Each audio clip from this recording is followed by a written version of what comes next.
Mula sa NLEX, punta natin ang MRT North Avenue Station para sa mga kababayan nating papasok sa kanilang mga trabaho. May live report si Laban Juver.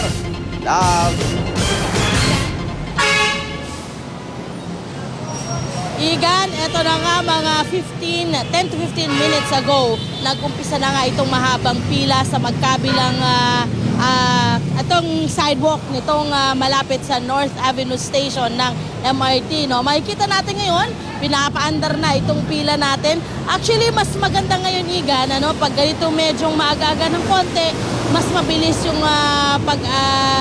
pag-urong or pag-galaw ng pila natin. Mabilis silang nakakagalaw. Mga 500, syempre pa rin po ang inaalaw lang sa may platform nito pong MRT station dahil hindi nga po pwedeng magsiksikan sila loob.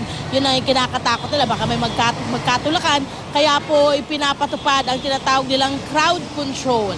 Wala po mga estudyanteng sumasakay ngayon, pero makikita naman natin, Igan, na napakarami pong mga manggagawang Pilipino na umaasa nga dito sa MRT para makarating sila ng maaga at hindi nga maipit sa trapiko kung sakasakaling sasakay sila ng mga bus. Ay talagang mas pinipili nila itong MRT dahil mas mabilis silang nakakarating sa south area. Sa kabilang area naman, makikita natin, wala namang masyadong pila tayo nakikita. Iyan, walang problema.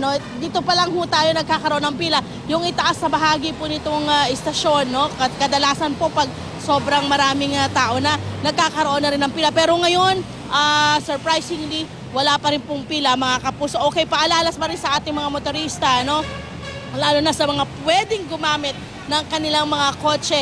Wala po tayong number coding. Pero ang problema po natin, pagdating po natin ng Makati at Las Piñas area, hindi na po tayo pwedeng pumasok doon dahil doon naman po nagpapatupad sila ng kanilang coding. Okay, paalala, Makati at Las Piñas may coding, pero sa ibang lugar dito sa Metro Manila, wala pong coding. Yan muna ang update tayo mula rito sa MRT North Avenue Station. Balik sa inyo dyan, Igan. Maraming salamat, Laban Juver.